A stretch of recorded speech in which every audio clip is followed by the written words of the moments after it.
Rain hammered the roof of the Whitmore Inn when the fist struck the door for the third time, hard and urgent, as if the stranger outside had nowhere else in the world to go. Eleanor Whitmore stood behind the counter with her arms folded, her apron still damp from scrubbing the floors, and she did not move toward the sound. She had already turned away 2 travelers that night because the inn had no rooms left to spare, not for anyone who could not pay in full and pay now. The knock came again, softer this time, almost pleading. "We are closed," she called out. Though everyone in the village knew the Whitmore Inn never truly closed, it could not afford to. "Please," came a man's voice through the wood, low and rough from the cold. "I only need a corner to sit in until morning. I will not trouble you." Eleanor walked to the door and opened it just enough to see him. He was tall, his coat soaked through, his boots caked with mud from the road, and his face was hidden beneath the brim of a worn hat pulled low against the storm. He looked like 100 other travelers who passed through their village every year, poor men searching for work, searching for warmth, searching for anything that resembled kindness. She had learned the hard way that kindness cost money the Whitmore family did not have. "There are no rooms," she said, her voice flat, "and we do not give charity here. Try the church on the North Road. They will take you in."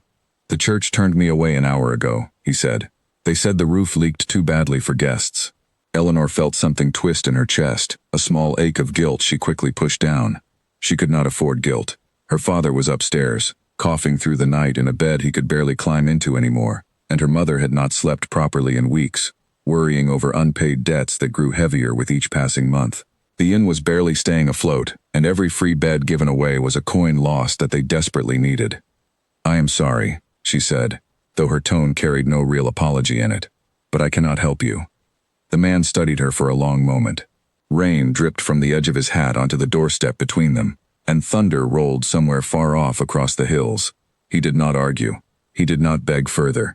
He simply nodded once, as though he had expected exactly this response and nothing more. "Thank you for your time," he said quietly, and turned back into the storm.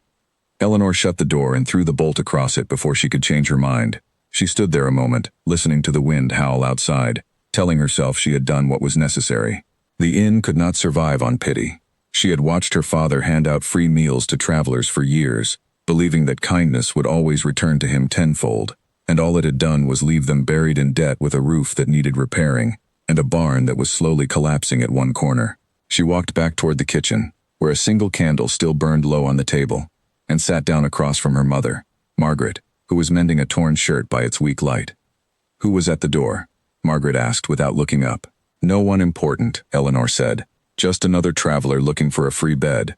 Margaret's needle paused for the briefest second before continuing its slow, steady rhythm. "Your father would have let him in." "My father is the reason we owe Walter Griggs more money than this inn is worth," Eleanor said, sharper than she intended. She softened her voice immediately after, ashamed of her own words. "I am sorry. I did not mean it like that."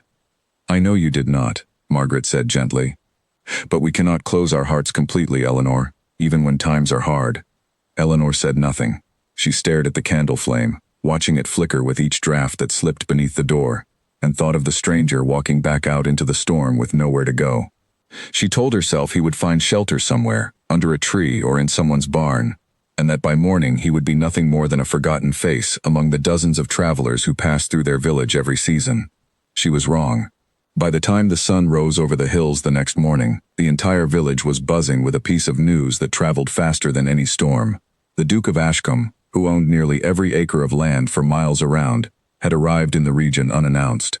No carriage, no guards, no banners to declare his arrival.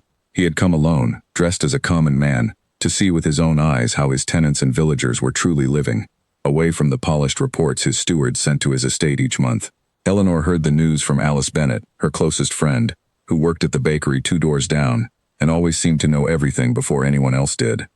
"They say he walked from village to village on foot," Alice said breathlessly, setting a basket of bread on the counter. "No servants, no fine clothes, just an ordinary coat and mud on his boots, like any traveler on the road." Eleanor's hands went still over the ledger she had been checking. A cold feeling crept up her spine, slow and sickening, as she thought back to the man who had knocked on her door the night before. Tall, soaked through, mud on his boots, a voice that did not match his humble appearance, calm and steady even when she turned him away without a second thought. "What does he look like?" Eleanor asked, trying to keep her voice even. Alice shrugged. No one has seen his face clearly yet. He wears a hat low and keeps to himself. Some say he stayed the night in old Mr. Carver's barn because every inn in the area turned him away. Eleanor's stomach dropped. She excused herself quickly, telling Alice she needed to check on something in the back room. And once she was alone, she pressed her hands against the cold stone wall and tried to breathe. It could not be him. There were surely other travelers on the road that night, other men soaked from the storm searching for shelter. She was letting her imagination run wild over nothing more than a coincidence. But the feeling in her chest refused to fade. Later that day, as she carried a tray of dishes through the common room, she overheard two farmers speaking in low voices near the fireplace. He asked about the Whitmore Inn, one of them said, wanted to know if it was the only inn in the village. What did you tell him? The other asked. Told him it was, and that the family has fallen behind on their debts to Griggs. Poor souls. I heard Griggs means to take the property before winter's end if they cannot pay what they owe. Eleanor nearly dropped the tray in her hands. She set it down carefully on the nearest table and walked outside into the cool morning air, her heart pounding hard against her ribs. If the Duke truly had come through their village the night before, if he truly had knocked on her door seeking shelter, then she had turned away not a poor traveler, but the single most powerful man in the entire region, the very man whose goodwill could save or destroy her family with a single word. She thought of her sharp tone through the door. She thought of the words she had spoken so easily, so carelessly, about charity and coin and rooms they did not have to spare. She thought of him standing in the rain, soaked and cold, accepting her refusal without complaint before disappearing back into the storm. Her father's health was failing. Their debts to Griggs grew heavier by the week, and everyone in the village knew Griggs had wanted the Whitmore Inn for years, ever since it sat on the best stretch of road leading toward the market town. If the Duke held any anger toward her family now because of how she had treated him, Griggs would have exactly the opening he needed to finally take what he wanted. Eleanor stood in the yard for a long time, staring down the muddy road that stretched toward the hills, the same road the stranger had disappeared down the night before. Somewhere out there, a man she had turned away without a second thought held more power over her family's future than she could have possibly imagined. She needed to find him. She needed to explain herself, to apologize, to do whatever she could to undo the damage her pride and exhaustion may have caused. But how did a simple innkeeper's daughter find a duke who was determined to remain hidden among ordinary people? She did not know the answer yet, but she knew she could not simply wait and hope the matter would resolve itself. Too much was at stake, and she had learned long ago that hoping for the best rarely changed anything at all. By nightfall, Eleanor had made up her mind. She would search every inn, every barn, every corner of the village until she found him, even if it took days. She owed him that much, and she owed her family far more than that. That evening, before she could act on her plan, her father Henry called her up to his room. He sat propped against a stack of thin pillows, his face pale and his breathing shallow, but his eyes were still sharp with the same warmth she remembered from her childhood, before the debts and the illness had worn him down. Alice tells me the whole village is talking about the Duke, he said, his voice weak but steady. Is it true he came through here last night? Eleanor hesitated, unsure how much to tell him. Her father did not need more worry weighing on his chest, but she had never been able to lie to him easily, not even now. I think he may have knocked on our door, she admitted quietly. I turned him away, father. I did not know who he was. Henry was silent for a long moment, and Eleanor braced herself for disappointment, for the same gentle scolding he had given her so many times before about turning away those in need. Instead, he reached for her hand and held it weakly in his own. You did what you believed was right to protect this family, he said. I cannot fault you for that, even if the outcome frightens me. But Eleanor, if this man truly is the Duke, you must go to him, not to grovel, and not to beg for mercy. Go to him honestly, and explain what our family has faced these past 2 years. A fair man will listen, and if he is not fair, then no amount of apology would have saved us regardless. Eleanor squeezed her father's hand, feeling the weight of his trust settle over her like a heavy blanket. I will find him, she promised. Tomorrow, at first light. Be careful, Henry said, his eyes growing heavy with exhaustion. Pride can be a good shield, Eleanor, but it can also be a wall that keeps good things from reaching us. Do not let it stand between you and what our family needs most. She sat with him until his breathing steadied into sleep, then made her way back downstairs, past the dim common room where Margaret was quietly stacking chairs for the night. Eleanor caught her own reflection in the dark window glass as she passed, and for a moment, she barely recognized the tired, anxious young woman staring back at her. She thought again of the stranger's calm voice through the door, The way he had accepted her refusal without protest, without anger, without the slightest hint of the power he apparently held over every soul in the region. If he truly was the Duke of Ashcombe, he had shown her patience she had not earned, and kindness she had not offered in return. Outside, the storm had finally passed, leaving the night sky clear and scattered with stars above the quiet village. Eleanor stood by the window a while longer, watching the road that stretched out toward the hills, silently rehearsing the words she would say to a man whose face she had barely glimpsed, and whose forgiveness she desperately needed to earn. She had no idea that the very next meeting between them would change the course of her entire life. A fist pounded on the Whitmore Inn's door again, but this time it was Walter Griggs standing on the step, his coat pressed and clean, his boots free of any mud, looking every bit the man who had never once known hunger or fear. Eleanor opened the door before he could knock a second time, already knowing why he had come. "Miss Whitmore," Griggs said, his smile thin and cold, "I trust your father is enjoying his rest while the rest of you work yourselves to exhaustion trying to pay what you owe me." "We are not behind on this month's payment," Eleanor said, keeping her voice steady, though her hands trembled slightly at her sides. "No, not this month," Griggs agreed. "But next month, and the month after that, the numbers will not favor you, Miss Whitmore. We both know it. I am simply here as a courtesy, to remind you that my offer still stands. Sell me the inn now, while you can still walk away with something, rather than losing it entirely when the debt finally swallows you whole." Eleanor's jaw tightened. "This inn belongs to my family. It will remain in my family." Griggs studied her for a long moment, his eyes flicking briefly past her shoulder into the dim common room, as though calculating exactly how much longer the Whitmores could hold on before collapsing under the weight of their debts. "As you wish," he said finally. "But pride does not pay bills, Miss Whitmore. I will return when the numbers change your mind." He turned and walked back toward his carriage waiting at the edge of the road, and Eleanor shut the door behind him, her heart pounding with a mixture of anger and fear. She had no time to waste feeling sorry for herself. She needed to find the Duke before Griggs found a way to use her mistake against her family. She set out at first light the next morning, wrapped in her thickest shawl against the lingering chill from the storm, and made her way toward the manor house that sat on the hill overlooking the village. It had stood empty for years, maintained only by a small staff who kept it ready in case the Duke or his representatives ever visited, though none had come in as long as Eleanor could remember. Now, according to every rumor sweeping through the village, the Duke himself was staying there while he continued his quiet inspection of the surrounding lands. The walk took nearly an hour, up a winding road lined with tall oak trees whose leaves had begun turning gold with the changing season. Eleanor rehearsed her apology the entire way, trying different words, different approaches, none of which felt adequate for the mistake she had made. How did one apologize to a duke for slamming a door in his face? There was no proper etiquette for such a situation, no lesson her mother had ever taught her that could prepare her for this.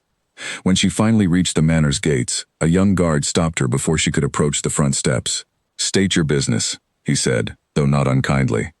"I need to speak with the Duke," Eleanor said, straightening her shoulders despite the nervous flutter in her stomach. "It concerns a matter from 2 nights ago." The guard studied her for a moment, clearly unconvinced that an innkeeper's daughter dressed in a worn shawl had any real business with the master of the estate. "The Duke does not receive unannounced visitors. Please," Eleanor said. "Tell him it is about the traveler who was turned away from the Whitmore Inn during the storm." Something shifted in the guard's expression, a flicker of recognition that told Eleanor everything she needed to know. He disappeared through the gates without another word, leaving her standing alone on the gravel path, her heart hammering so loudly she was certain it could be heard from the house itself. Minutes passed like hours. Eleanor considered turning back a dozen times, convincing herself that perhaps this was a mistake, that perhaps she should simply write a letter instead of facing him in person. But her father's words echoed in her mind, reminding her that pride was a wall she could not afford to hide behind any longer. Finally the guard returned. "The Duke will see you," he said, sounding almost surprised by his own words. "Follow me." Eleanor's legs felt unsteady as she followed him through the gates and up the wide stone steps leading into the manor house. The interior was grand but sparsely furnished, as though the family who owned it rarely used more than a handful of rooms.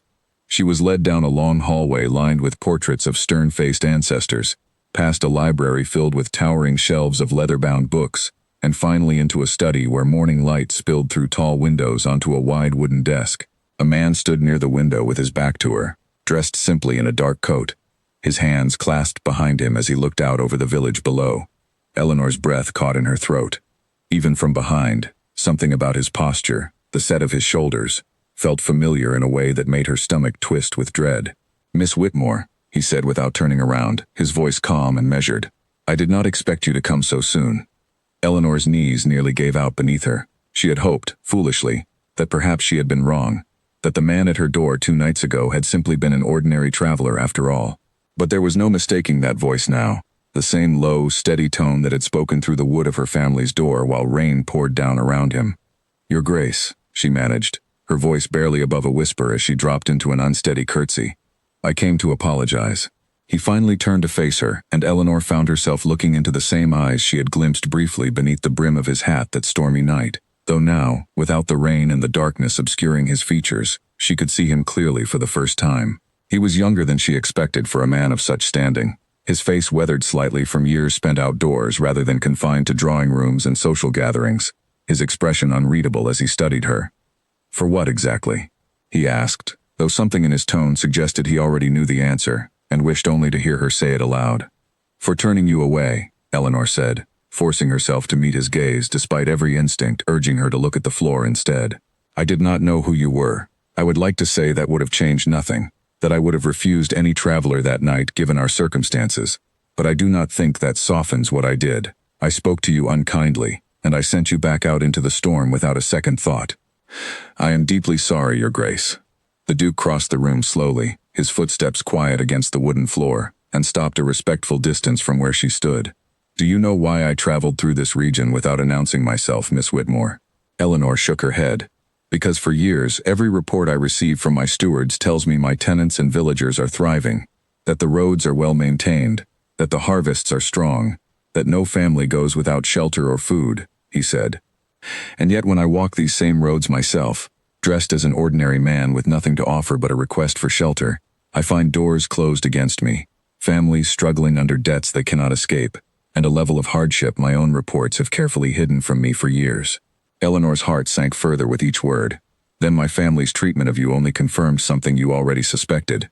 "It did," the Duke admitted, "though I confess, your particular door left more of an impression than most." Eleanor flushed with embarrassment, though something in his tone suggested he was not entirely condemning her for it.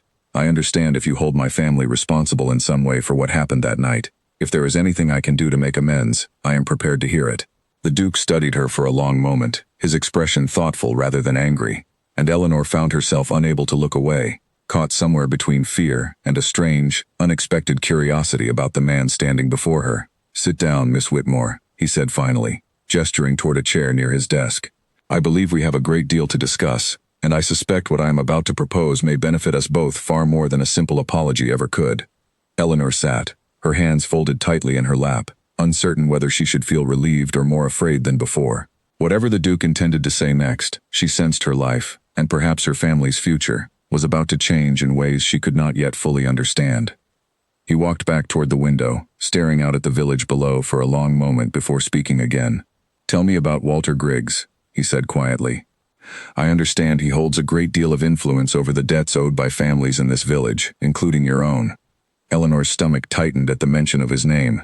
"He does," she admitted. "He has wanted our inn for years, ever since it was built along the best stretch of road toward the market town. He has been patient, waiting for the debts to grow too heavy for us to manage, and I fear that day is coming soon." "And the debts themselves?" the Duke asked, turning back to face her. "Do you know exactly how they came to be so severe?" Eleanor hesitated. "My father fell ill nearly 2 years ago, and the cost of remedies combined with a poor harvest season left us behind on several payments. Griggs offered what seemed like reasonable terms at the time, but the interest has grown far beyond what we anticipated." The Duke's expression grew subtly sharper, though his voice remained calm. "That pattern sounds troublingly familiar, Miss Whitmore. I have heard whispers of similar arrangements affecting other families across this region. Arrangements that seem designed less to help struggling tenants and more to strip them of their property once they can no longer keep pace with mounting interest." Eleanor's breath caught. "You believe Griggs is doing this deliberately?" "I believe," the Duke said carefully, "that Griggs may not be acting entirely alone, and that his methods deserve far closer examination than they have received. Which brings me to the proposal I mentioned."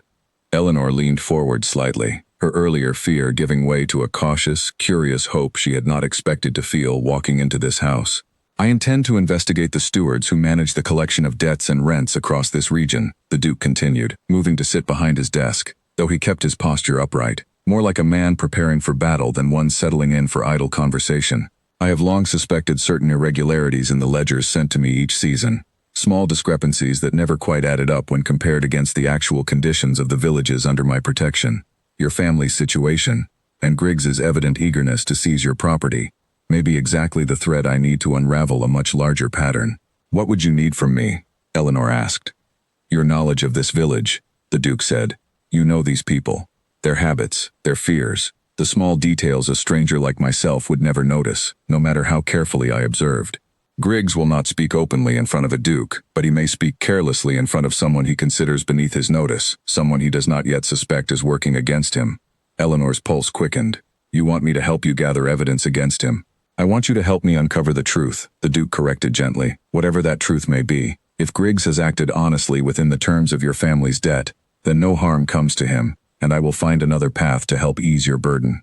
But if he has manipulated these arrangements to enrich himself at the expense of struggling families, I intend to see him held accountable, and your family's inn restored to a fair standing free of his influence. Eleanor sat quietly for a moment, weighing the offer against every instinct warning her that involving herself in the private affairs of a duke could bring consequences far beyond anything she currently understood. Yet she thought of her father's pale face upstairs in his bed, of her mother's endless mending by candlelight, of the years spent watching every coin disappear into a debt that never seemed to shrink no matter how hard they worked. I will help you, she said finally, but I ask one thing in return. The Duke raised an eyebrow slightly, the first genuine flicker of surprise she had seen cross his features since she arrived. And what is that, Miss Whitmore? Whatever happens between now and the moment this is resolved, promise me my family will not suffer further for my involvement. If Griggs discovers what we are doing before we have proof against him, he may retaliate against my parents simply out of spite. The Duke considered her request seriously, without dismissing it the way she half expected a man of his standing might. You have my word, he said. Whatever comes of this investigation, your family will be protected. I do not make promises lightly, Miss Whitmore, and I do not intend to break this one. Something in the steady certainty of his voice eased the tight knot of worry sitting in her chest, though she remained cautious, unwilling to place her family's entire future in the hands of a man she had known for less than half an hour, regardless of his title. Still, she had come here seeking forgiveness and had instead been offered a chance to fight back against the very forces threatening to destroy everything her family had built. She would be foolish to walk away from that simply out of fear. Where do we begin? She asked. The Duke rose from his desk and walked toward a locked cabinet along the far wall, retrieving a thin leather folder filled with papers that looked far older and more worn than anything freshly prepared for his visit. I have already gathered what records I could obtain quietly over the past several days, he said, setting the folder on the desk between them. Rent collections, debt agreements, correspondence between Griggs and my estate stewards. On the surface, everything appears in order, but I want you to look through these with me, Miss Whitmore, because you understand the true conditions of this village in ways these papers never could. Eleanor reached for the folder, her fingers brushing briefly against his as she took it from him, and something unexpected passed between them in that small moment, a flicker of understanding that went beyond the simple business arrangement they had just agreed to. She pushed the feeling aside quickly, reminding herself that whatever partnership had just formed between them existed for one purpose alone: to save her family and expose the truth behind Griggs's methods, nothing more.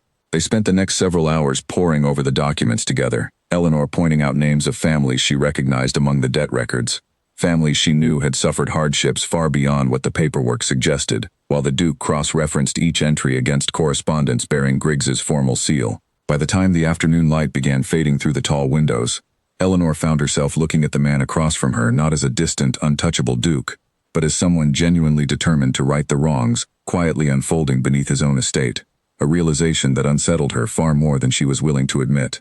As she finally rose to leave, promising to return the following day with whatever information she could gather from around the village, the Duke walked her to the door of his study himself, rather than summoning a servant to see her out. Miss Whitmore, he said, just before she stepped into the hallway, for what it is worth, I do not hold your family responsible for that night in the storm. You were protecting the people you love in the only way you knew how. That is not a fault. That is simply what it means to survive. Eleanor met his gaze, surprised by the quiet sincerity behind his words, and for the first time since the storm had passed, She allowed herself to hope that perhaps this unexpected turn of events might lead somewhere far better than she had dared to imagine. Smoke curled from the chimney of Walter Griggs' office long after the rest of the village had gone dark, and Eleanor pressed herself flat against the wall of the alley beside it, her heart pounding as she strained to catch the muffled voices drifting through the cracked window above her. She had come alone, against her better judgment, after overhearing a stable boy mention that Griggs was meeting someone late that night, someone he seemed nervous about seeing. "The numbers need to match by the end of the month," Griggs was saying, his voice tight with tension. "If the Duke's people start asking questions about the Whitmore ledger specifically, we cannot have any inconsistencies." A second voice answered, one Eleanor did not recognize, calm and businesslike in a way that made her skin crawl. "The ledger has already been adjusted twice this year, Griggs. Adjust it a third time and even the most careless clerk will notice the pattern." "Then adjust it carefully," Griggs snapped. "I did not build this arrangement to watch it collapse because you grew sloppy with your paperwork." Eleanor's breath caught in her throat. She pressed closer to the wall, straining to hear more, desperate to catch a name, a detail, anything that would give the Duke solid proof of what they already suspected. But a sudden movement in the alley behind her made her spin around, her heart lurching into her throat. A man stood there, watching her with narrowed eyes, and it took her a moment in the darkness to recognize him as one of Griggs's hired hands. A broad-shouldered man named Edgar who often stood guard outside the office during business hours. "What are you doing skulking about back here, girl?" Edgar demanded, stepping closer. Eleanor forced her voice steady despite the fear pounding through her chest. "I dropped something on my way home. I was only looking for it." Edgar's eyes narrowed further, clearly unconvinced, and Eleanor understood in that moment she needed to leave immediately, before he called out and alerted Griggs to her presence. She turned and hurried down the alley without waiting for his response, her footsteps quick against the cobblestones, not daring to look back until she had put several streets between herself and Griggs's office. She arrived at the manor house the next morning breathless and shaken, recounting everything she had overheard to the Duke, who listened with a grim, focused expression that darkened further with each detail she shared. "He has an accomplice," the Duke said once she finished. "Someone skilled enough with numbers to alter ledgers without leaving obvious traces. This is more organized than I initially suspected." "Do you think it could be one of your own stewards?" Eleanor asked. The Duke's jaw tightened. "It would explain why my reports have looked clean for years, despite conditions on the ground telling an entirely different story. I have 3 stewards who oversee collections across this region. Any one of them could be involved, though I have no proof yet pointing toward a specific name." Eleanor thought for a moment, turning over everything she had overheard in her mind. The second voice sounded educated, careful with his words in a way that suggested someone accustomed to handling important documents.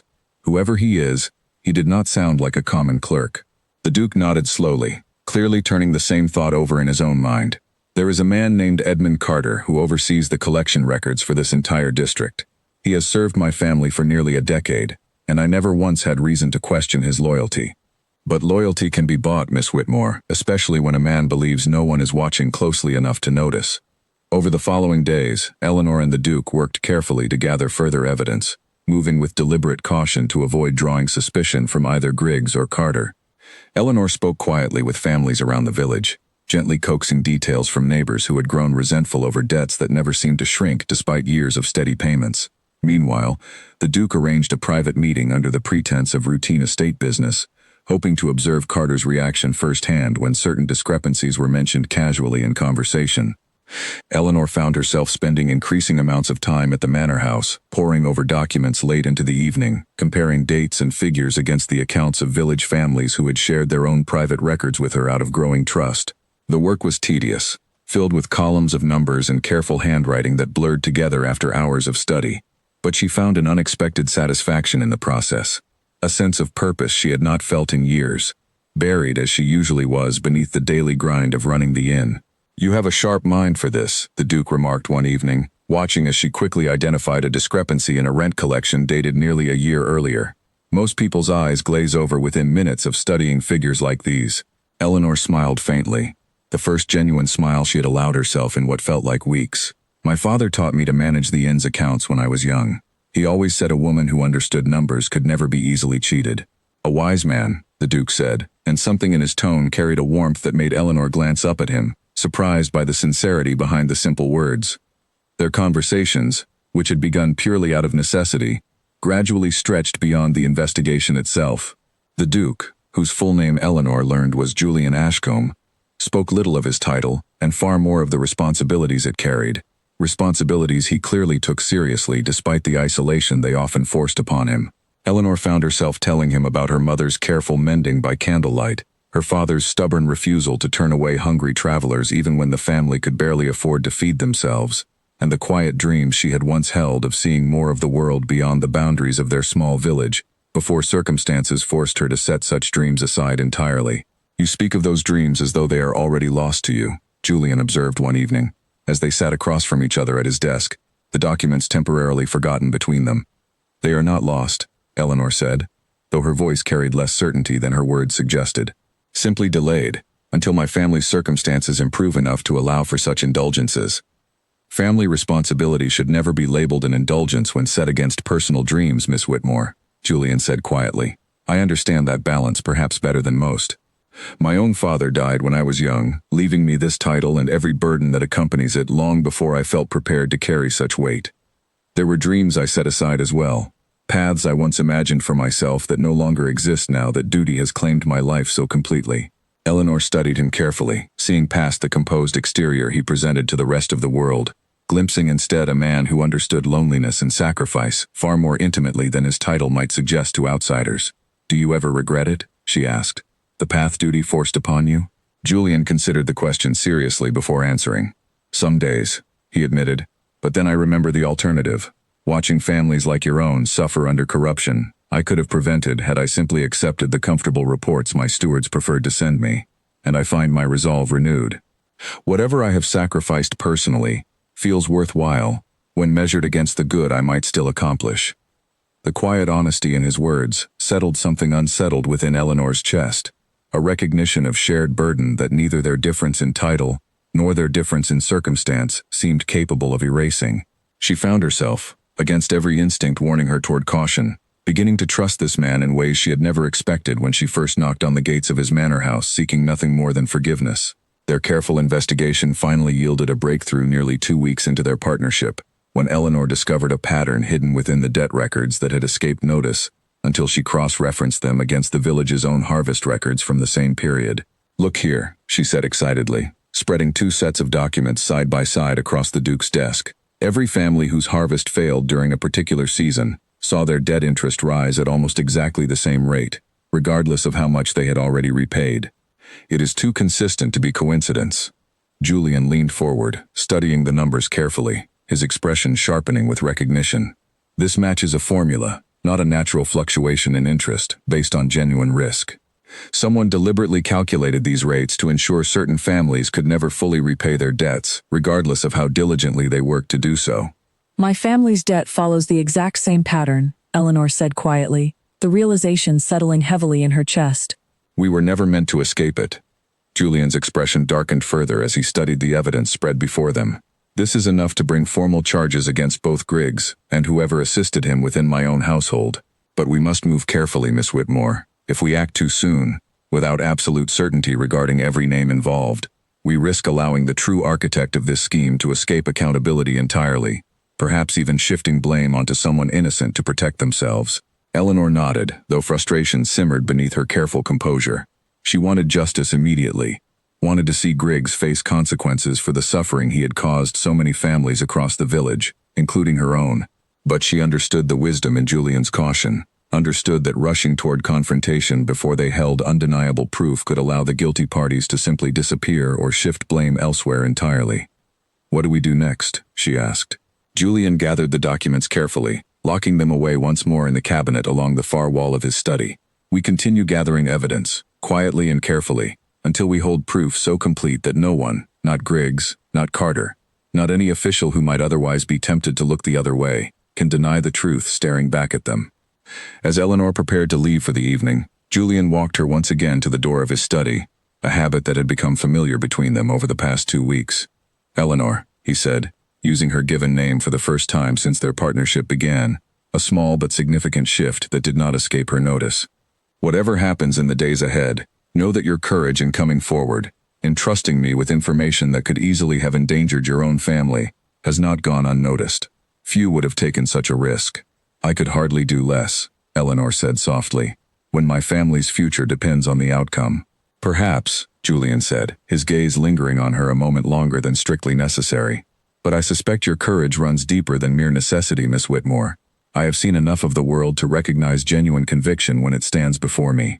Eleanor left the manor house that evening with her thoughts more tangled than they had been in weeks, uncertain whether the warmth spreading through her chest stemmed from relief at their progress against Griggs, or from something far more dangerous and unexpected taking root in the quiet hours she had spent working alongside the Duke of Ashcombe. Whatever the answer, she knew there was no turning back now, not from the investigation, and perhaps not from whatever was slowly growing between them despite every reason caution demanded she resist it.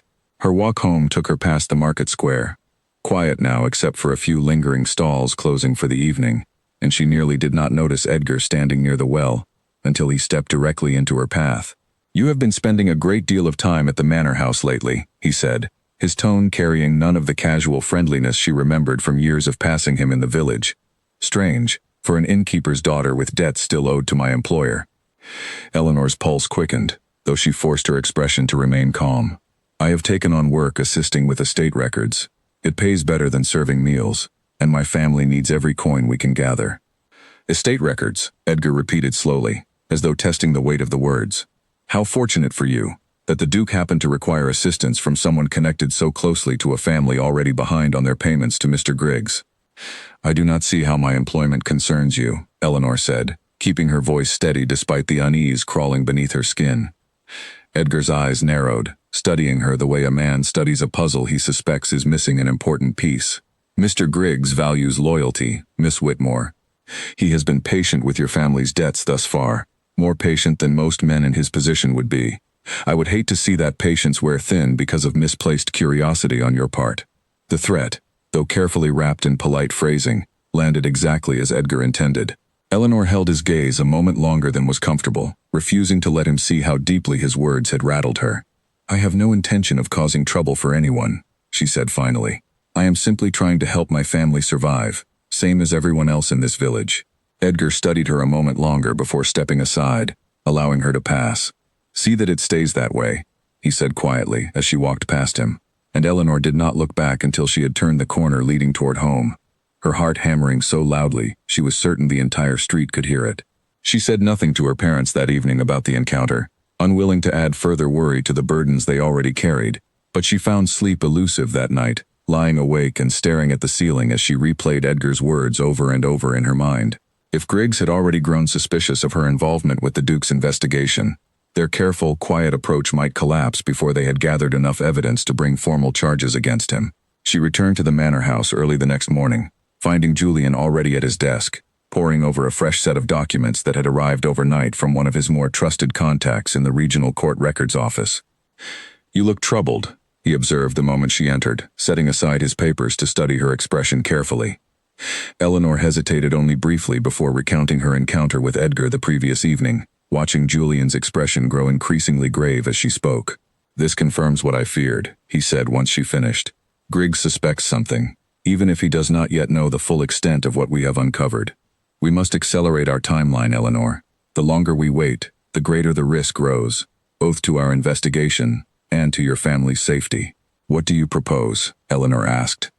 Julian rose from his desk and paced slowly toward the window, his expression thoughtful as he considered their options. "I have gathered enough evidence to formally summon Edmund Carter for questioning, under the pretense of a routine estate review. If he believes himself unsuspected, he may reveal more than he intends, particularly if I present the discrepancies carefully, allowing him to believe I am merely confused rather than certain of wrongdoing." "And if he does not take the bait?" Eleanor asked. "Then we proceed with the evidence we already possess," Julian said. "It may not be as complete as I would prefer, but it is substantial enough to warrant formal investigation by the regional magistrate, particularly when combined with testimony from village families willing to speak openly about the irregular treatment of their debts." Eleanor considered this carefully, weighing the risks against the growing danger of waiting too long. "I want to be present when you question Carter," she said finally. "I have studied these records as closely as you have. I may notice something in his responses that would otherwise go unnoticed." Julian studied her for a long moment, clearly weighing the wisdom of involving her further against the value her insight had already provided throughout their investigation. "It could be dangerous, Eleanor, particularly if Carter suspects you played any role in uncovering evidence against him. I have already involved myself in danger simply by working alongside you these past 2 weeks, Eleanor said firmly. I do not intend to step back now, not when we stand this close to uncovering the truth. Something in her determined expression seemed to settle whatever hesitation remained in Julian's mind, and he nodded slowly. Very well, but you will remain quiet during the questioning itself, observing rather than participating directly. I do not wish to give Carter any reason to suspect the full scope of what we already know. Eleanor agreed, though her mind was already racing ahead, considering every possible detail Carter's reactions might reveal once the questioning began. Whatever fear Edgar's warning had planted within her the previous evening, it had done nothing to diminish her resolve. If anything, it had only strengthened her determination to see this investigation through to its conclusion, regardless of whatever risks lay ahead. As she prepared to leave the manor house that afternoon, Julian caught her arm gently before she reached the door, his expression uncharacteristically hesitant. Eleanor, he said quietly, promise me you will be careful in the days ahead. Whatever happens with Carter, whatever Griggs may attempt in response to our investigation, I could not forgive myself if harm came to you or your family, because of the path we have chosen together. Eleanor met his gaze, surprised by the genuine concern etched across his features, concern that extended far beyond the practical necessities of their shared investigation. I will be careful, she promised softly. But you must promise the same, Julian. Griggs is not a man who accepts defeat gracefully, and I fear he will not hesitate to strike at either of us if he believes his schemes are truly at risk of collapsing. Julian's hand lingered briefly on her arm before he released it, a small gesture that carried far more weight than either of them was yet willing to acknowledge openly. I promise, he said, and Eleanor left the manor house that evening carrying both the weight of their dangerous undertaking and the quiet, unexpected warmth of a connection neither of them had anticipated when this investigation first began. A door slammed somewhere down the hall of the manor house, sharp and sudden, and Eleanor's hand flew instinctively to her chest before she realized it was only a servant closing a window against the morning wind. Her nerves had grown thin over the past 2 days, ever since she and Julian had finished gathering testimony from 3 separate families willing to speak openly about the strange consistency of their debts. Families who had watched their interest climb no matter how faithfully they paid, always by the exact same troubling margin Eleanor had first noticed in the records.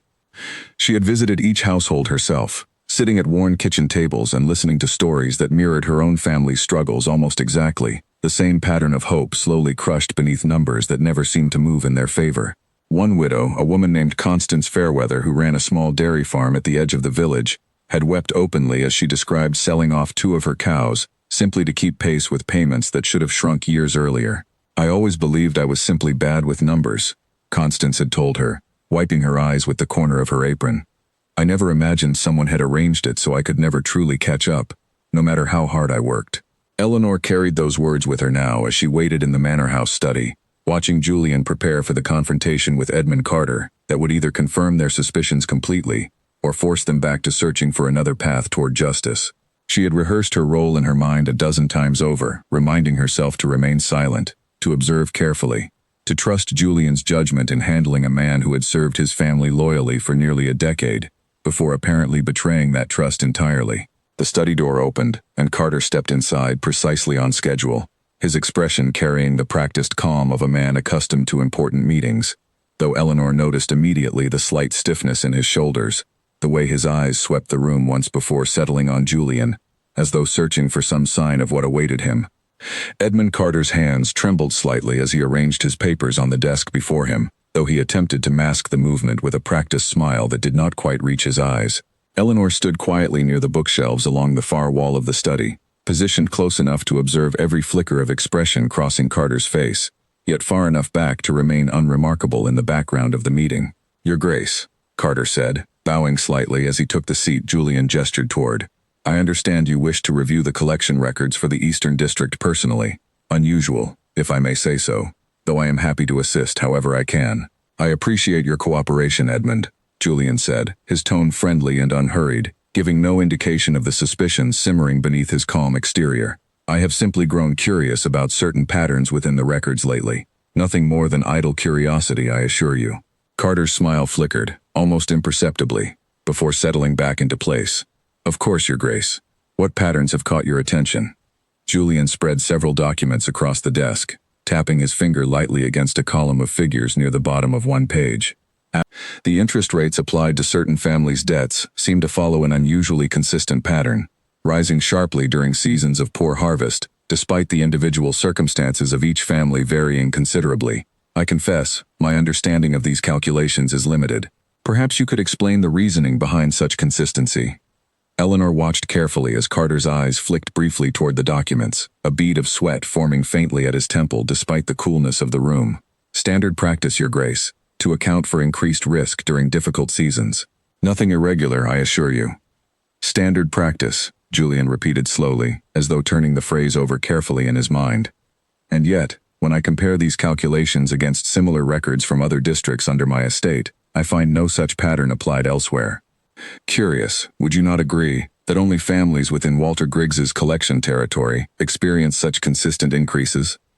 Carter's composure cracked, just slightly, a brief widening of his eyes before he forced his expression back into careful neutrality. I would need to review the specific records more closely before offering an explanation, Your Grace. Perhaps a clerical inconsistency, nothing more. Perhaps, Julian said, his tone remaining pleasant though something sharper had entered his gaze now, a predator's patience settling over the calm exterior he had maintained throughout the conversation. Though I find it curious that a clerical inconsistency would appear so precisely calculated, benefiting one particular collector so consistently across multiple years of records. Carter said nothing, his hands folding tightly together atop the desk, as though physically restraining himself from betraying further nervousness. Eleanor held her breath, watching the silence stretch between the two men, sensing they had arrived at the precise moment their entire investigation had been building toward. Edmund, Julian said finally, his voice softening slightly, though the underlying steel remained unmistakable. I have known you for nearly a decade. My father trusted you before me, and I extended that same trust without question upon inheriting this estate. I would prefer to believe whatever role you may have played in this arrangement stemmed from pressure rather than genuine malice. But I need the truth, and I need it now, before this matter progresses to the regional magistrate, and consequences grow far beyond anything either of us can control. Carter's carefully maintained composure finally shattered entirely. He sank back into his chair, his face pale, his hands trembling openly now as he stared down at the documents spread before him. Griggs approached me nearly 3 years ago, he admitted, his voice barely above a whisper. He offered payment, substantial payment, in exchange for adjusting certain records to ensure specific families could never fully escape their debts. I told myself it was harmless, small adjustments here and there, nothing that would truly harm anyone beyond delaying payments already owed. And when those adjustments cost families their homes, their livelihoods, their very security? Julian asked, his voice hardening. Carter flinched, unable to meet the Duke's gaze any longer. I convinced myself they would have struggled regardless, given the circumstances already working against them. I know now how foolish that reasoning was, Your Grace. I have lived with the guilt of it every day since, though guilt alone does not undo the harm I have caused. Eleanor felt a complicated mixture of anger and unexpected pity watching Carter's confession unfold, understanding the desperation that might drive a man to compromise his integrity, while still recognizing the very real suffering his choices had inflicted upon families throughout the village, including her own. I need everything, Julian said. Every document, every correspondence with Griggs, every family affected by these manipulated records. If you cooperate fully now, I will ensure the magistrate considers your circumstances with appropriate leniency. But if you continue concealing information, Edmund, I will show no such mercy. Carter nodded slowly, defeat settling heavily across his features. I have kept records of my own, Your Grace. Insurance against exactly this possibility. Should Griggs ever attempt to abandon me entirely once our arrangement was discovered, I will bring them to you within the day. Why keep such records at all? Julian asked, if you believed your arrangement with Griggs would remain hidden. Carter's laugh was hollow, without any real humor behind it. Because I never trusted him, Your Grace, not truly. A man willing to manipulate the debts of struggling families for his own gain is not a man who values loyalty toward his accomplices either. I always suspected that if our arrangement were ever discovered, Griggs would claim innocence and place the entirety of the blame upon me, a convenient clerk rather than a respected landowner. I kept copies of every letter, every instruction he sent me, precisely so I would have some means of defending myself when this day finally arrived. Eleanor listened to this exchange with a growing sense of the fuller picture forming before her, understanding now that Griggs had built his scheme not through partnership, but through careful use of a frightened man's desperation, discarding any pretense of loyalty the moment it no longer served his purposes. It made her pity Carter slightly. even as she recognized the very real harm his cooperation had caused. "Bring me those records without delay," Julian said. "And Edmund, for your own safety, I would advise remaining within the manor grounds until this matter reaches its conclusion. If Griggs learns of your cooperation before charges are formally filed, I fear what lengths he may go to in order to silence you." Carter paled further at the suggestion, clearly having not yet considered his own danger in coming forward, though he nodded in reluctant agreement before departing to gather his records exactly as instructed. As Carter gathered his things to leave, visibly shaken by the confrontation, Julian rose from his desk and walked impersonally to the door, his expression softening slightly despite the betrayal he had just uncovered. "You made a grave mistake, Edmund," he said quietly. "But I believe you can still make this right, if you choose honesty from this point forward." Once Carter had departed, Eleanor finally stepped forward from her position near the bookshelves, her mind racing through the implications of everything she had just witnessed. "We have him," she said, though her voice carried more weight than triumph. "We have proof against Griggs now, direct testimony connecting him to the manipulated records." "We do," Julian agreed, though his expression remained troubled. "But Griggs will not simply accept defeat once he learns Carter has turned against him. He will grow desperate, and desperate men often become dangerous in ways they would never consider under calmer circumstances." Eleanor's stomach tightened at the warning. "What do we do now?" "We move quickly," Julian said. "I will send word to the regional magistrate today, requesting formal charges against Griggs, based on the evidence we have gathered. But until those charges are formally filed and Griggs is taken into custody, I want you to remain cautious, Eleanor. Do not travel alone if you can help it, and avoid any unnecessary contact with Griggs or his associates." Eleanor nodded, though unease continued gnawing at her chest as she considered the days ahead. They had uncovered the truth, gathered enough evidence to expose Griggs's corruption before the entire village. Yet she understood instinctively that a man who had spent years carefully building his scheme would not surrender his position without a fight. That evening, as Eleanor walked home from the manor house, she noticed a carriage parked near the edge of the village square, its curtains drawn despite the mild evening air. Something about its presence unsettled her, though she could not immediately place why, and she quickened her pace toward home, glancing over her shoulder more than once along the way. She had no way of knowing, as she hurried through the darkening streets, that Griggs had already learned of Carter's confession through one of his own informants within the manor house staff, and that his careful patience had finally begun crumbling into something far more dangerous than mere frustration. When Eleanor reached the inn, she found her mother waiting anxiously by the door, her face drawn with worry that had nothing to do with the usual exhaustion of running the household. "A man came by asking after you this afternoon," Margaret said, her voice low so it would not carry up to where Henry rested. "He did not give his name, but he asked strange questions, whether you had been traveling to the manor house often, whether you had been speaking with anyone regarding Mr. Griggs' business dealings." Eleanor's stomach dropped. "What did you tell him?" "Nothing," Margaret said firmly. "I told him you helped with estate correspondence and that I knew nothing further of your work there. But Eleanor, I do not like this. Whatever you have involved yourself in, I fear it grows more dangerous by the day." Eleanor took her mother's hands, trying to offer reassurance she did not entirely feel herself. "We are close to finishing this, Mother. Julian has enough evidence now to bring formal charges against Griggs. Once the magistrate becomes involved, none of this will matter any longer." "And until then?" Margaret asked, her eyes searching Eleanor's face for honesty rather than comfort. "What happens to us if Griggs decides to act before that formal charge is filed?" Eleanor had no answer that would truly ease her mother's fear, because she carried the same fear herself, tucked beneath the determination that had carried her through these past weeks of careful investigation. She thought of Constance Fairweather's tears, of her own father's illness worsened by years of financial strain, of every family whose trust she had carried into this fight against a man who clearly would not surrender his schemes without consequence. That night, sleep came slowly and fitfully, broken by every creak of the old inn settling around her, every distant sound from the road outside that might have been nothing more than wind through the trees, or might have been something far more deliberate approaching in the darkness. Eleanor lay awake long past midnight, staring at the ceiling above her bed, running through every detail of their investigation, searching for any weakness Griggs might exploit before the magistrate's charges could be formally filed. She did not yet know that even now, in the quiet hours before dawn, Griggs sat in his own study with Edgar standing grim-faced beside him, discussing exactly how far he was prepared to go to protect everything he had built. The careful, patient battle fought through ledgers and quiet conversations was ending, and something far more dangerous was about to take its place, threatening not just the Whitmore family's future, but Eleanor's safety itself. Glass shattered against the floor of the Whitmore Inn as a rock sailed through the front window, and Eleanor rushed from the kitchen to find shards scattered across the common room, a folded note tied to the stone with rough twine.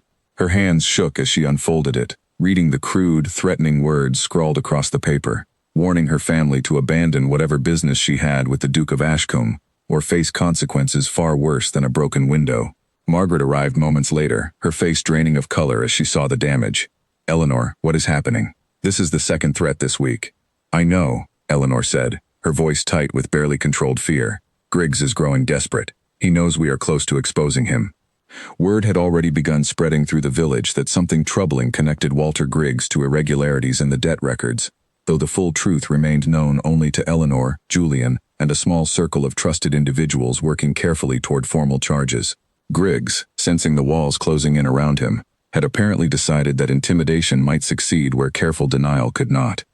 Eleanor gathered the broken glass with trembling hands, her mind racing through everything that had happened over the past several days. 2 nights earlier, someone had spread malicious rumors through the village claiming Eleanor had been seen sneaking into the manor house late at night, whispers that painted her reputation in the ugliest possible light, suggesting improper conduct between herself and the Duke that had nothing to do with the actual investigation consuming their attention.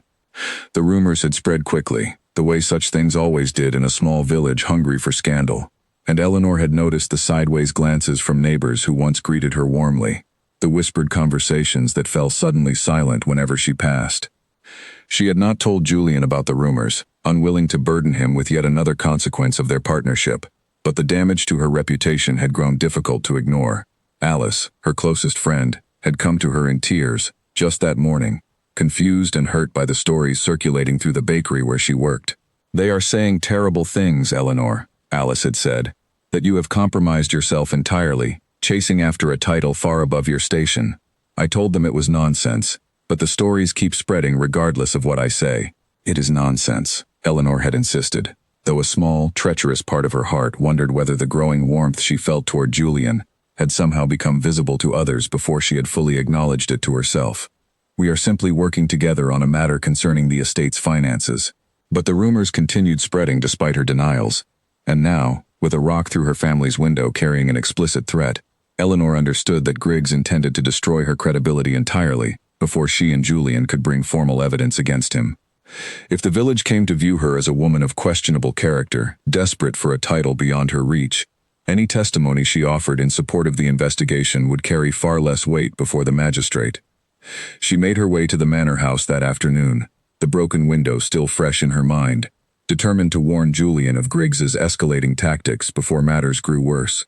But when she arrived, she found the household in a state of quiet chaos, servants moving briskly through the halls with worried expressions, and Julian himself standing in his study with a letter clutched tightly in his hand, his expression darker than she had ever seen it.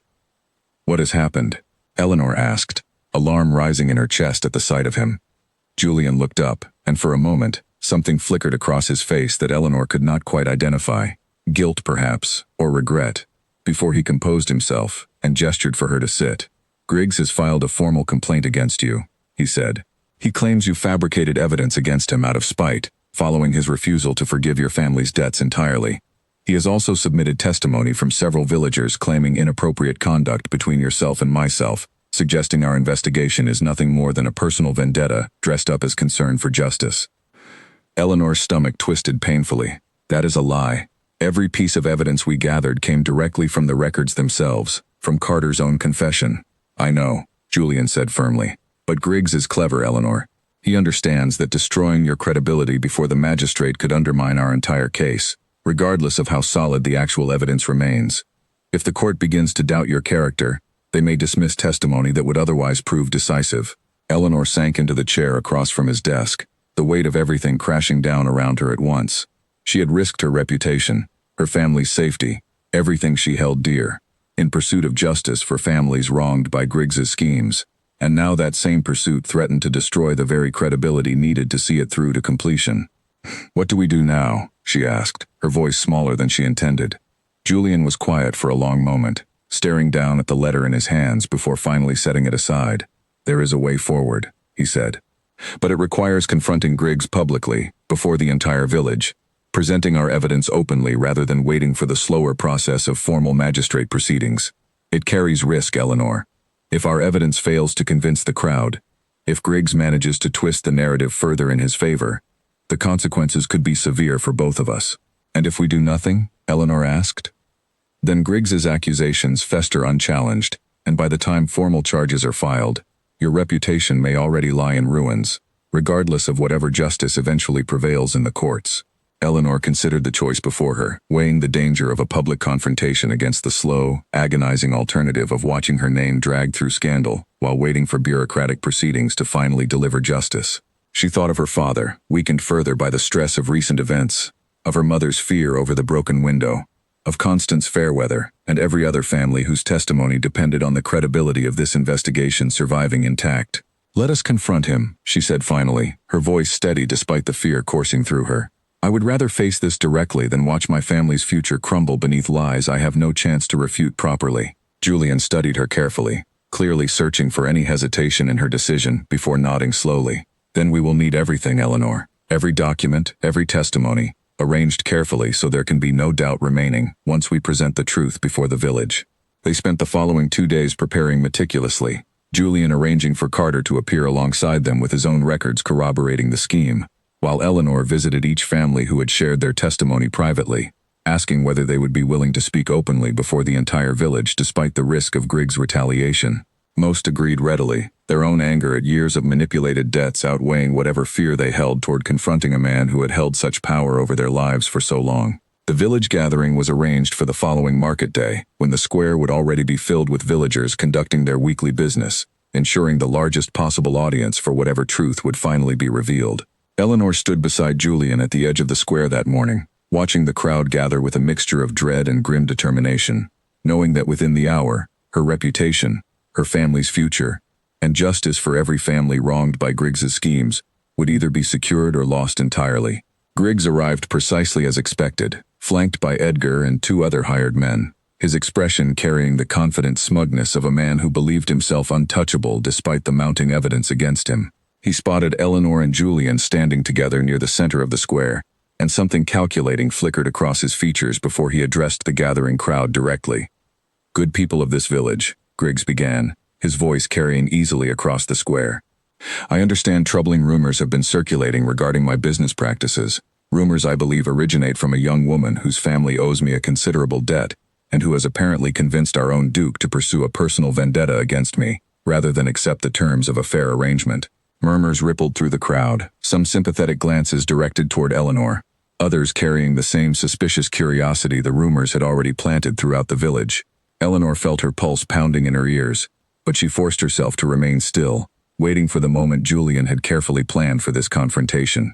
"Mr. Griggs," Julian said, stepping forward with the calm authority of a man accustomed to commanding attention, despite the ordinary clothing he still wore even now, weeks after his true identity had become known throughout the region. "I believe the good people of this village deserve to hear the full truth, rather than the carefully constructed narrative you have presented thus far." He gestured, and Carter stepped forward from where he had been waiting quietly at the edge of the crowd, his expression nervous but resolute, as he held up a bundle of documents for the gathered villagers to see. "These are the true records," Carter announced, his voice carrying, despite its slight tremor, "correspondence between myself and Mr. Griggs, detailing specific instructions to manipulate the debt interest of families throughout this village, ensuring certain individuals could never fully escape what they owed, regardless of how faithfully they worked to repay it." Griggs's confident expression finally cracked, fury replacing the smug composure he had maintained since arriving. "Lies," he shouted. "Carter is nothing more than a disgruntled clerk seeking to escape consequences for his own incompetence by fabricating stories against me." "Are these fabrications as well?" Julian asked calmly, producing the original ledgers Eleanor had spent weeks studying, holding them up alongside Carter's correspondence for the crowd to compare directly. "The pattern is undeniable, Griggs. Every family whose harvest failed during a specific season saw their interest rise by precisely the same calculated margin, a pattern too consistent to be anything but deliberate manipulation." The crowd's murmurs grew louder now, villagers turning to each other with dawning recognition as they began recalling their own struggles with debts that never seemed to shrink despite years of faithful payment. Constance Fairweather stepped forward from the crowd, her voice trembling but clear as she addressed her neighbors directly. "I sold 2 of my cows trying to keep pace with interest that should have fallen years ago," she said.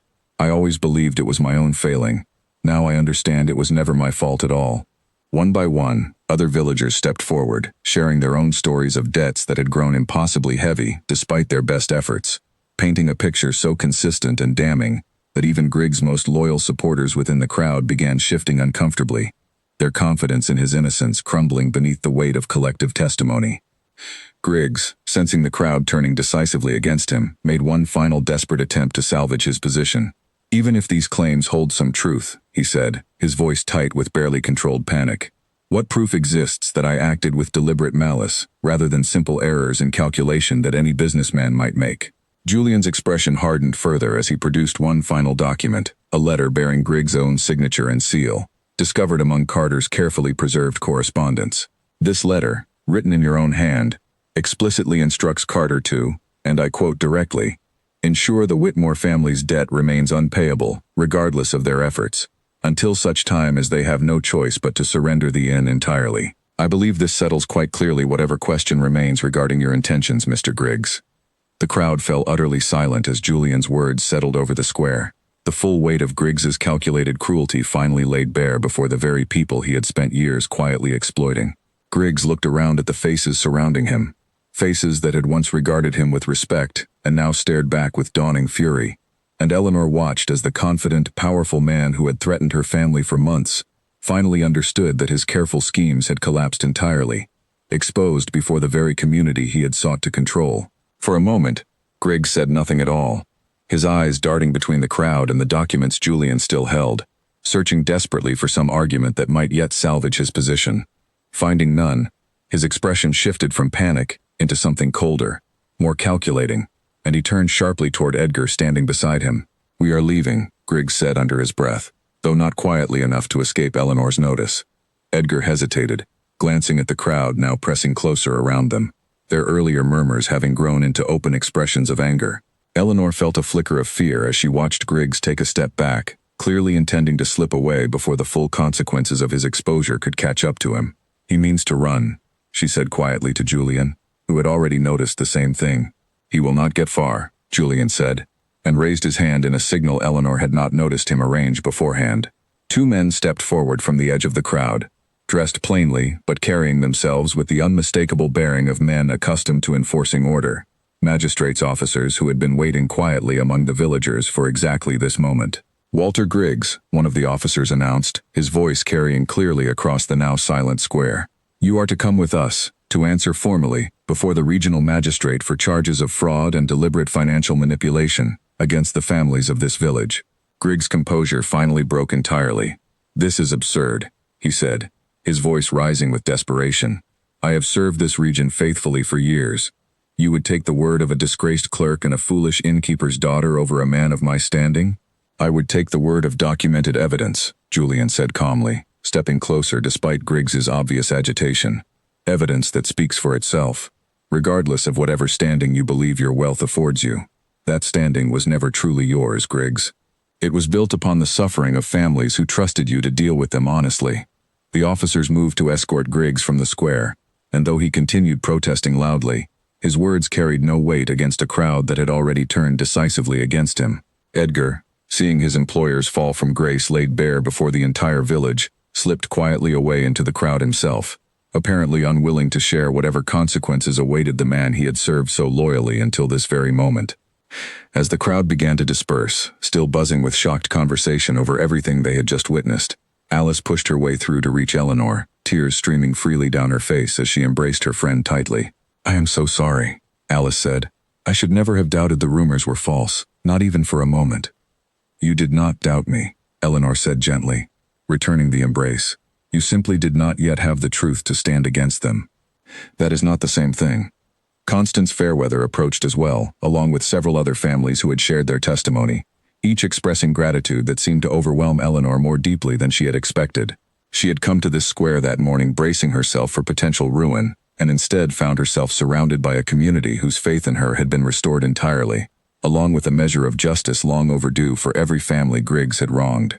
Julian remained beside her throughout the aftermath, watching with quiet satisfaction as the truth finally settled properly over the village. though Eleanor noticed a certain reserve in his expression, as though something still weighed heavily on his mind, despite their evident victory. "What troubles you?" she asked once the crowd had mostly dispersed, leaving them relatively alone near the center of the now quiet square. Julian was silent for a moment before answering. "I should have moved against Griggs sooner," he said. "The moment I suspected corruption within my own estate's affairs, I should have acted more decisively, rather than allowing an innocent family to bear the weight of a scheme that had nothing to do with their own honest efforts to repay what they owed." "You could not have known the full scope of it without proper investigation," Eleanor said. "And without that door slamming shut on you during the storm, perhaps you never would have discovered it at all." A faint, genuine smile finally crossed Julian's face. The first Eleanor had seen from him since the confrontation began. Perhaps that door was exactly what this village needed, even if it did not feel that way to either of us at the time. Eleanor found herself smiling in return, the exhaustion and fear of recent weeks finally beginning to ease from her shoulders, as she considered everything that had unfolded since that stormy night, when she had turned away a soaked, ordinary-looking traveler without a second thought. Whatever came next, whatever remained to be settled regarding her family's debts and the inn's future, she understood now that the truth had finally triumphed over Griggs's careful cruelty, and that she had played no small part in securing that victory herself. Snow dusted the windowsills of the Whitmore Inn when a formal carriage bearing the Ashcombe crest rolled to a stop outside the front door, drawing curious glances from villagers passing through the market square nearby. 3 months had passed since Griggs's arrest, 3 months of steady change that had transformed both the inn and the village around it, in ways Eleanor could scarcely have imagined during those desperate weeks of investigation and fear. Griggs had been formally convicted before the regional magistrate, his wealth and holdings seized to compensate the families he had wronged, including full forgiveness of the Whitmore family's debt, along with a formal apology delivered before the entire village council.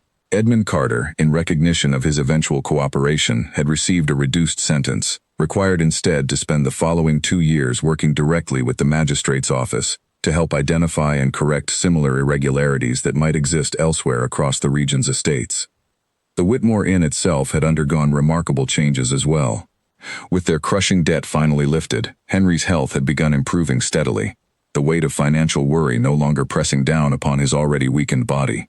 Margaret had returned to her old habit of humming softly while she worked, a sound Eleanor had not realized she missed until it returned to fill their home once more. And the inn, freed from the looming threat of Griggs's predatory schemes, had begun attracting steady business once again, its reputation restored throughout the village as word spread of the Whitmore family's role in exposing corruption that had harmed so many.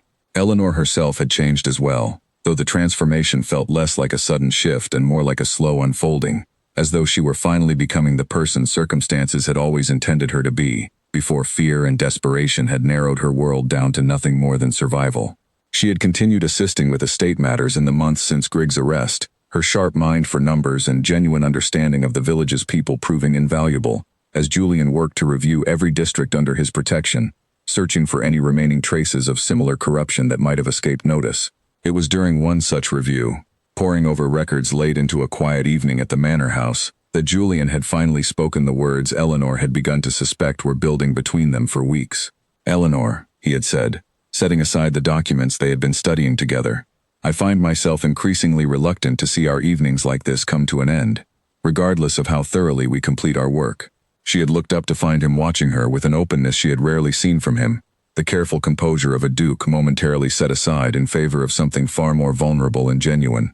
"I feel the same," she had admitted quietly, surprising herself with how easily the truth came once she allowed herself to speak it aloud. They had not rushed toward anything further that evening, both of them aware of how much remained uncertain regarding the vast difference in their circumstances, the complications a genuine courtship between a duke and an innkeeper's daughter might invite from those who valued tradition over genuine affection. But something had shifted between them regardless, an understanding that neither intended to pretend the connection growing steadily throughout their months working together was simply the product of shared purpose alone. Now, watching the Ashcombe carriage draw to a stop outside her family's inn on this cold winter morning, Eleanor felt her heart quicken with an anticipation that had nothing to do with fear and everything to do with hope. She had received no word of Julian's visit in advance, and something about the formality of his arrival, the crest displayed openly rather than concealed as it had been that first stormy night, told her this visit carried significance beyond their usual quiet meetings regarding estate matters. She smoothed her apron and stepped outside just as the carriage door opened, watching Julian descend the steps, dressed not in the simple traveling clothes he had worn during their months of careful investigation, but in formal attire befitting his true station, a stark reminder of exactly how far apart their circumstances truly stood despite everything they had shared together. "Your Grace," she said, dropping into a curtsy out of old habit, though something in his expression made her rise quickly, sensing this visit called for something other than formal distance. "Eleanor," Julian said, and the warmth in his voice as he spoke her given name settled the sudden nervousness that had gripped her chest. "I have come with news, and with a request I hope you will consider carefully." He gestured toward the inn's door, and Eleanor led him inside, where Margaret and Henry, both surprised by the unannounced visit, rose from their seats near the fire to greet him properly. Julian greeted them warmly, inquiring after Henry's health with genuine concern, rather than the polite formality one might expect from a man of his standing addressing common villagers. "I bring good tidings," Julian said once the initial greetings had settled. "The magistrate has finalized the last of the compensation owed to families affected by Griggs's schemes, and I have arranged for a formal restoration of full ownership of this inn under the Whitmore name, free of any remaining claims or encumbrances whatsoever." Henry's eyes filled with tears at the news, gripping Julian's hand with a gratitude that words alone could not fully express. "Your Grace, we cannot thank you enough for everything you have done for our family."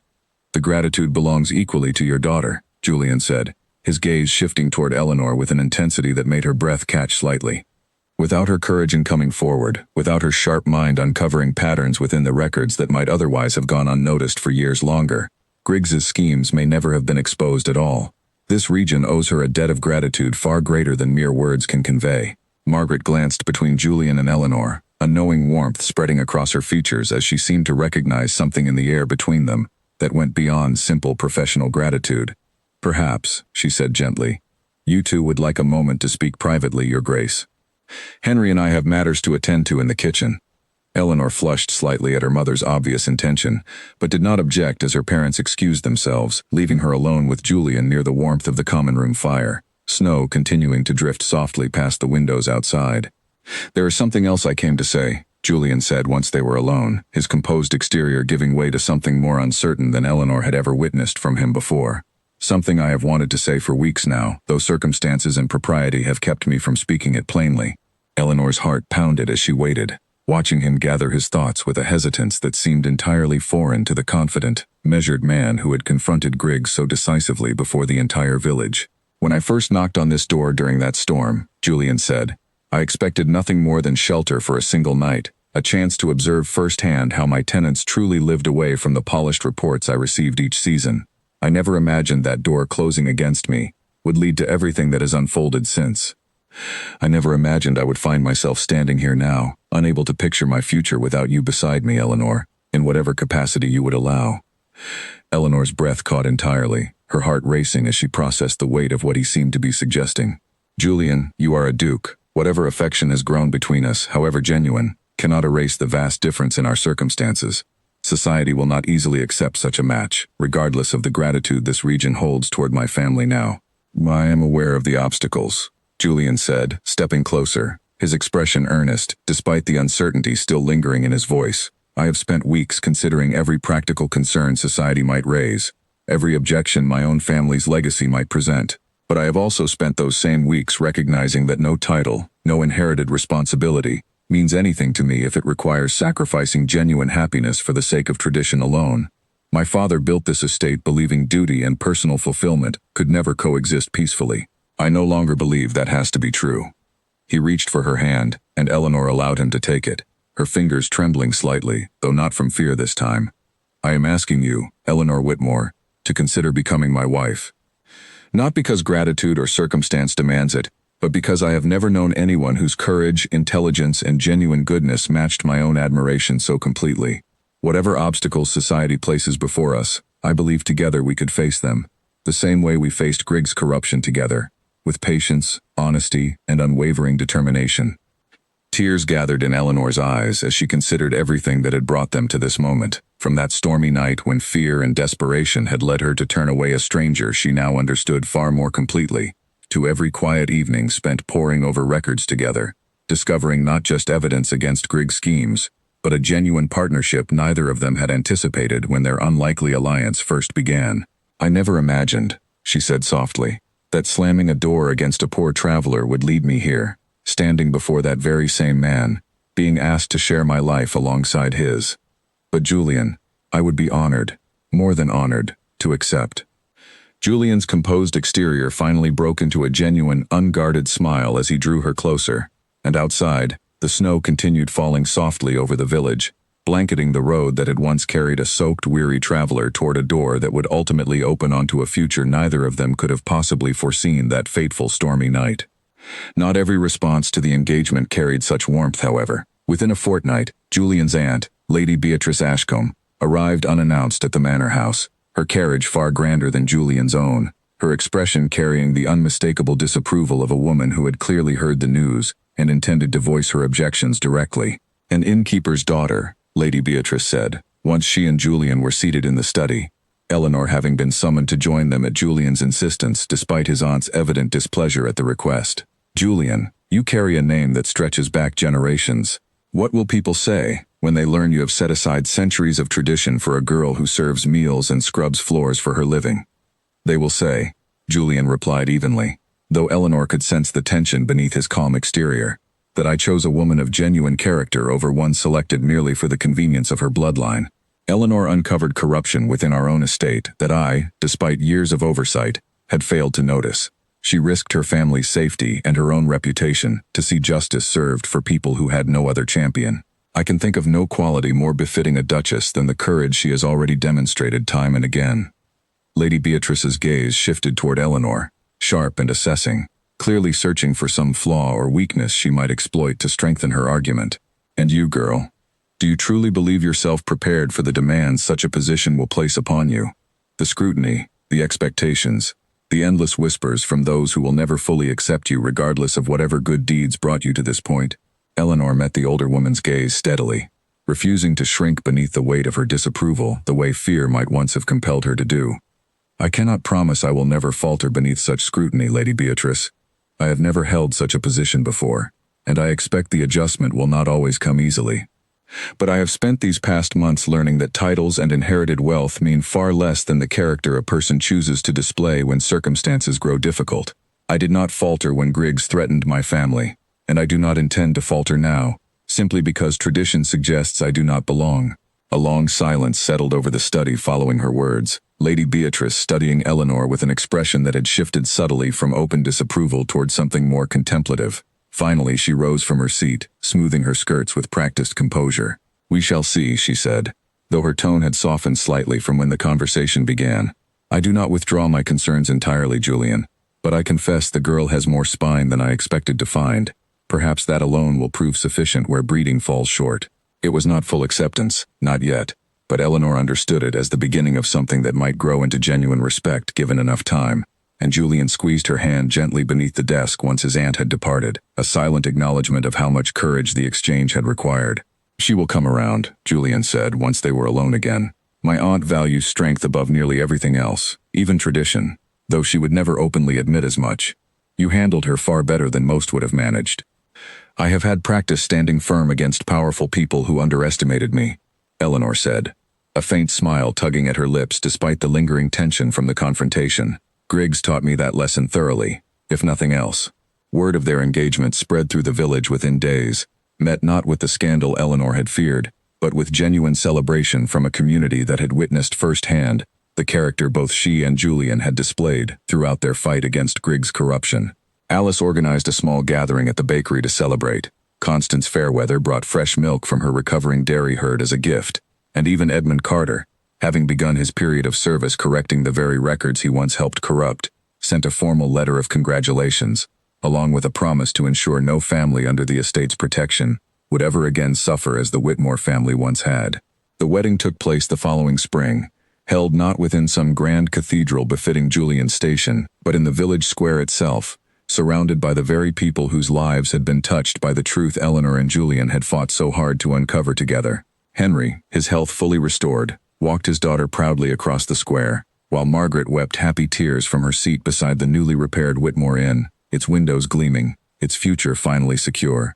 As Eleanor stood before Julian that day, exchanging vows beneath a clear spring sky, she thought back one final time to that stormy night, when pride and exhaustion had led her to slam a door against a stranger, seeking nothing more than simple shelter. That single moment, one she had spent weeks fearing might destroy her family entirely, had instead become the beginning of everything she now held most dear. Proof that even our greatest mistakes can sometimes lead us toward the very future we never knew we needed most. Lady Beatrice attended the wedding as well, seated near the front among the gathered guests. And though her expression remained carefully composed throughout the ceremony, Eleanor caught a flicker of genuine warmth in the older woman's eyes as vows were exchanged. A silent acknowledgement that whatever doubts she had once carried had finally settled into something resembling approval. The Whitmore Inn continued thriving in the years that followed, its reputation growing not just as a place of comfortable rest for weary travelers, but as a symbol throughout the region of what honesty, courage, and genuine kindness could accomplish, even against the most powerful corruption. Henry and Margaret remained at the inn, refusing every offer Julian extended to move them into more comfortable quarters at the manor house, insisting the inn had been their life's work and would remain so for as long as their health allowed. Eleanor herself continued assisting with estate matters long after her wedding day, working alongside Julian to establish clearer oversight throughout the region, ensuring no future steward or collector could ever again manipulate the trust placed in them the way Griggs once had. Together, they built something neither title nor tradition alone could have accomplished, a partnership grounded in equal measures of respect, courage, and the quiet understanding that had first grown between them over candlelit evenings spent poring over ledgers in search of truth.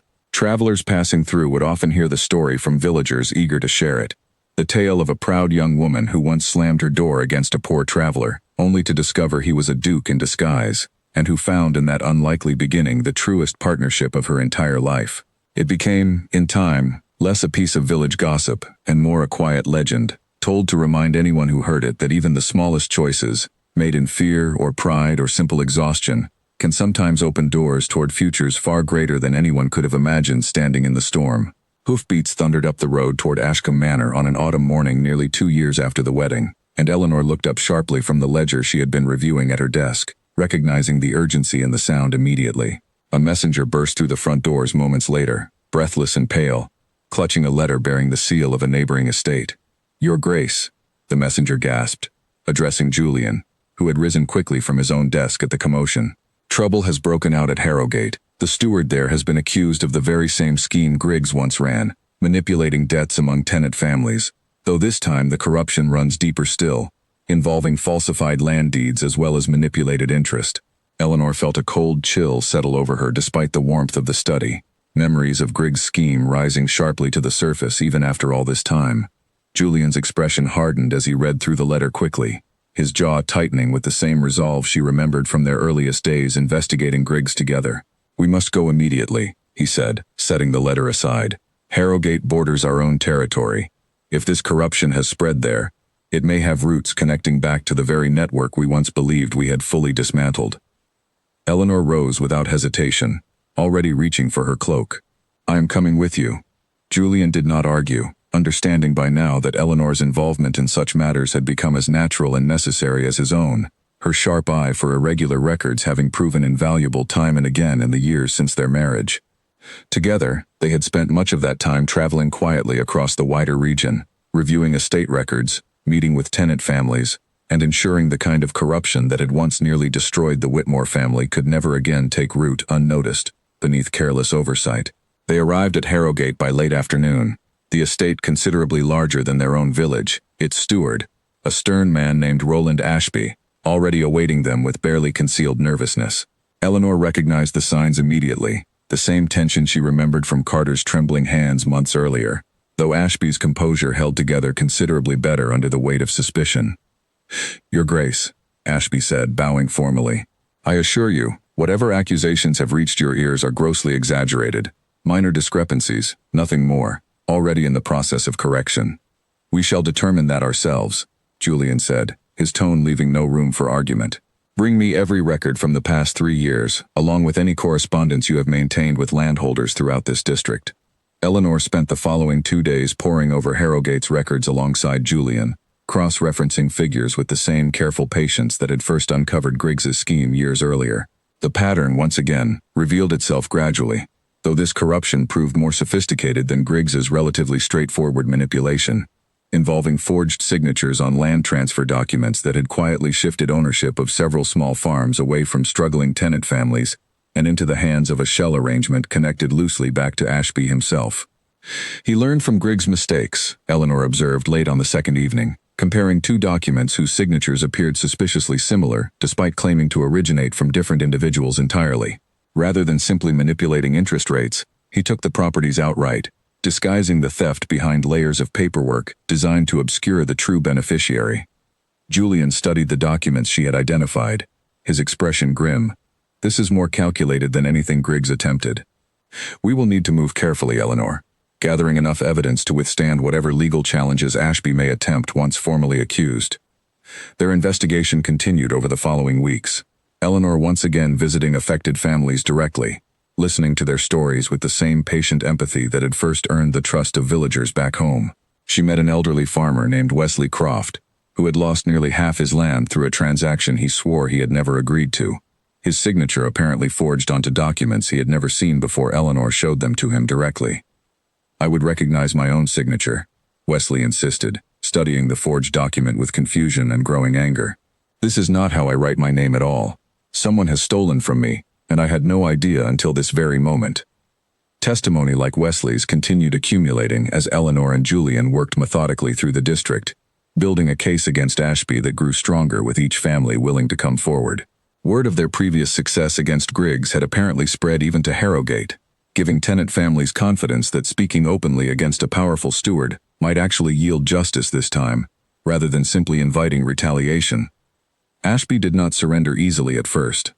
When Julian confronted him privately with the accumulated evidence, laid out plainly across the same desk where their initial conversation had begun weeks earlier, the steward attempted one final gambit, claiming the forged signatures had been the work of a clerk who had since fled the district, a convenient scapegoat who could no longer speak in his own defense. A curious coincidence, Julian said evenly, that this clerk vanished at precisely the moment our investigation began drawing close to the truth. Tell me, Ashby, does this vanished clerk also account for the shell arrangement whose profits trace directly back to an account bearing your own late father's name? Ashby's face drained of color at the mention of the account, an oversight he had clearly believed well hidden beneath layers of paperwork designed specifically to obscure such connections. Eleanor watched from her position near the window as the last of his composure finally crumbled entirely, much the same way Carter's had months earlier, though Ashby's silence carried more bitterness than genuine remorse. You cannot possibly understand the pressures of managing an estate this size, Ashby said finally, his voice low and resentful. The families here would have lost everything regardless, sooner or later. I simply ensured the losses benefited someone capable of managing the land properly, rather than families too foolish to hold on to what little they possessed. That is not your judgment to make, Eleanor said quietly, stepping forward despite Julian's earlier instruction that she remain silent during such confrontations. Wesley Croft managed his land faithfully for 30 years before you decided he was too foolish to keep it. The only foolishness here was believing you could hide theft behind enough paperwork that no one would ever look closely enough to notice. Ashby said nothing further, his silence confirming everything the evidence had already made clear. When the evidence finally proved conclusive, Ashby's arrest unfolded with considerably less drama than Griggs's public confrontation had, the steward choosing quiet surrender once confronted privately with the overwhelming weight of forged documents and consistent tenant testimony against him. The stolen properties were formally returned to their rightful owners, and Julian arranged for a thorough review of estate practices across every district under his protection, determined that no similar scheme could take root again without swift detection. As they finally made their way home toward Ashcombe Manor several weeks later, Eleanor found herself reflecting on how far her life had traveled since that stormy night, when fear and pride had led her to turn away a soaked stranger at her family's door. She had once believed her future confined entirely to the narrow boundaries of the Whitmore Inn, her dreams of seeing more of the world set aside as an indulgence her family's circumstances could not afford. Now she traveled regularly across the region alongside her husband, using the very skills her father had once taught her managing simple inn accounts to protect countless families from the kind of corruption that had nearly destroyed her own. The dreams she had once considered lost forever had not simply returned to her, but transformed into something far more meaningful than she could have imagined during those difficult years running the inn alone.